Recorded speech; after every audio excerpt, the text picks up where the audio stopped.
I'm Joe Harris, your host, and this is my co-host, Nicki, Jenny. And we are looking forward to talking about, what are we talking about today, Nicki? We're going to be talking about mortgage gimmicks. Ooh. Yeah, so and some myths out there as well. So, you know, as of lately, the mortgage industry, the real estate industry has kind of changed pace. Would you agree that the pace has changed since 2020, 2021? Yeah, absolutely. We had some record years for 2020 and 2021, and naturally, typically towards the end of the year, it starts to slow down anyway.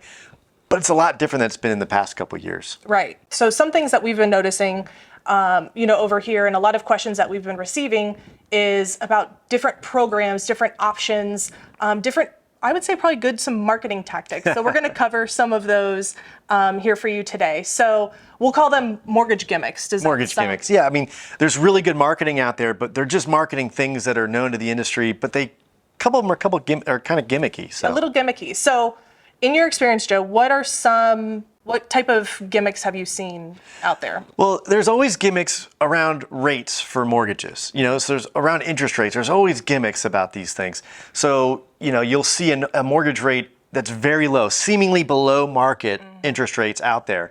And so the client gets hooked by these. They see this rate advertised, and they're like, wow, that's a super low rate. And they'll pick up the phone and call the lender, right? Where would you say that some of these are advertised? Oh, well, you'll see them on the internet for sure. Yeah. You'll see them on, I don't know if they still do TV advertising. I don't watch a lot of TV. We consume media. I do watch TV. We just consume it differently. Different type, not cable, right? Right. But so there's a lot of these you'll see on the internet, I think is where it's prevalent. And you'll see these super seemingly low interest rates. Now, they do come with what's called an APR. And the APR takes all the different costs incorporated into that rate and annualizes over the first year to come up with what's called an APR, an annual percentage rate. And that's a good indication, but even that can be played with by the lender to kind of, make it look skinnier and make the rate look a little bit better. So one of the things that you have to notice when there's a rate, an interest rate, it should be accompanied by the terms to get that rate.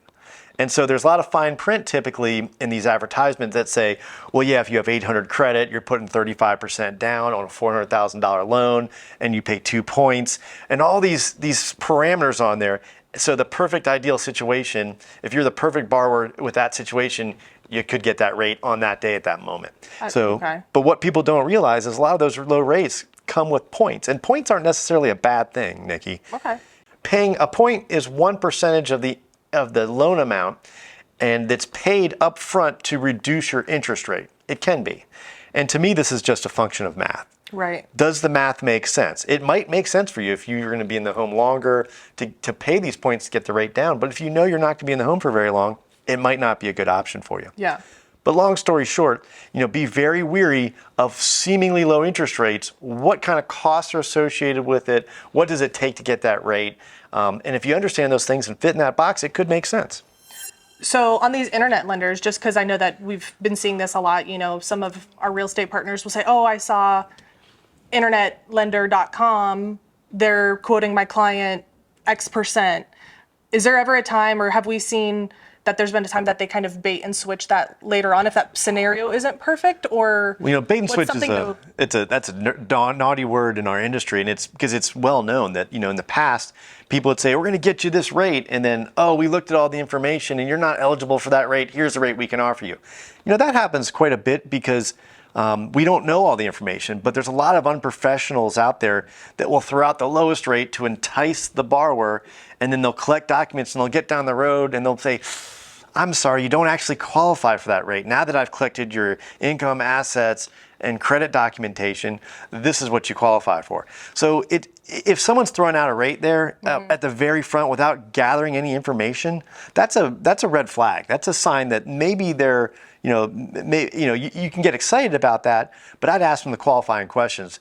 What does it, you haven't pulled my credit. If my credit's slightly lower than what, how will it affect my rate? Things like that. So that's great advice. So you're suggesting, as a real estate agent, to protect your clients, have you submitted your documentation? Have they reviewed your credit with you? So then that way they know that interest rate is legitimate, that they've actually done a full analysis versus, oh, I just talked to this person, or I just got it quoted online. Right. Would you say that's? Yeah, I'd be weary of the lender that gives you a super low rate without collecting any documents or without pulling credit, it's very hard to say what a rate is until you do these things. There's a lot of different factors that make up rates. Okay, so we talked about, so one mortgage gimmick, that's one of them. So Right. seemingly low interest rates compared to the rest of the market. Sure.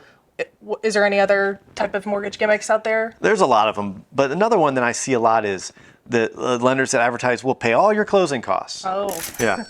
And so they'll pay your closing costs, but who really pays the closing costs? I don't know. So I don't know what your experience is, but banks, lenders, business in general don't like to lose money. They can't persist very long if they lose money. So what are they really giving away? What they're really giving away is they're giving money up front for money down the road. And what that means is typically that's paid for in the form of a higher interest rate. Now, again, just like paying points to reduce your rate, you're getting paid points to take a higher rate, and you're using that money to pay your closing costs at closing. So this is something, if you're going to be in the house long term, it might not make a lot of sense for you because you're paying a higher interest rate over the life of that loan. But if you're going to be in the house short term, again, it could make sense for you.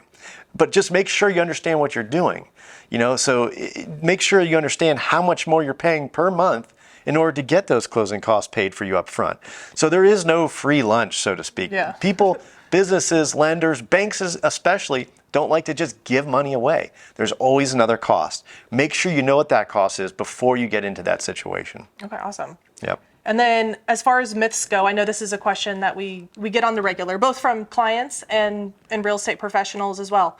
So the myth question is, do you need to have 20% to put down on a house? Yeah, I think we've done, as an industry, the mortgage and real estate industries have tried really hard to educate the client that, look, you don't have to put 20% down. But for some reason, that's the biggest barrier to entry to a lot of people, is they think they simply just need that 20% down.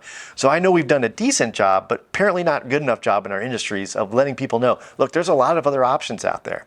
You can look at, if you're a veteran and eligible for a VA loan, there's a 0% down payment needed for eligible borrowers that qualify, veteran borrowers that qualify, 0 down payment needed. You on a conventional conforming loan, the things at Fannie Mae, you might have heard of Freddie Mac, Fannie Mae, they'll do down payments as low as 3% for first-time home buyers in many instances. They got to qualify and they have to be eligible and all these things.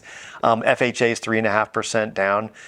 If you're in a rural area, there's a USDA loan that's 100% financing as well. So again, you have to qualify for these things, but there's a lot of other options out there other than paying, 20% down for your loan. Awesome. So just kind of wrapping up, what would be, in your best professional advice, what would you tell our real estate partners and professionals to look out for with these mortgage gimmicks? What's step one that they should do? Well, step one is to always have a trusted mortgage partner, number one. And to be able to ask these questions too regularly. Hey, I saw this out there. Does that make sense? And a good trusted mortgage partner will say, well, yeah, if they can get that deal and it's as they promise, go for it. Yeah. But typically, you're not going to see a lender significantly undercut price. There's always a catch to it. The catch might be different loan terms. It might be points and things like that. Yeah. So number one, going back, yes, absolutely. The number one thing a real estate agent can do is have a trusted partner they can ask these questions to. And while I'd love it to be one of our loan officers here at Morgan Financial, obviously, it's just someone they trust. That's important, that's knowledgeable, that has experience in the industry. Yeah. And so that's number one. Make sure you're working with a trusted partner. Awesome. Yeah, I think having those partnerships really means a lot. I know we tell, real estate professionals all the time, listen, even if we aren't on a transaction or working with a client, to still use us as that resource. Yeah, at the end of the day, we want the best for the client. And sometimes that's a path that leads to us, and sometimes it's a path that leads to somewhere else. We got to realize that, we can't win every deal every time. We can't be everything to everybody and do everything. So we know that there's going to be some clients that need to go somewhere else. And a good trusted partner is going to be the first one to tell you, hey, look, that's a great borrower. Doesn't fit in our wheelhouse, but I know this lender over here specializes in that type of loan. So, awesome. Yeah. Perfect. Well, thanks, Joe. Good. Is there anything else that we wanted to cover to kind of wrap up this topic, or? I would make sure that client knows that until they collect your documents and review everything, that might not be a real interest rate, or that might not be a real deal. but make sure the client is educated enough, and let that, chips fall where they may. If the client goes with that internet lender, you did the best you could to educate them. You had your trusted partner educate them, and if they still want to go somewhere else, that's completely up to them.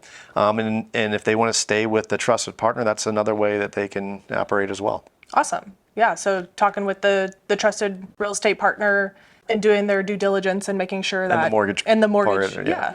So with that being said, that kind of wraps up our episode for today, talking about mortgage gimmicks, myths. Obviously, we know that the real estate market is changing pace, which is typically whenever we see a lot of these things, the creative marketing start to arise a little bit more.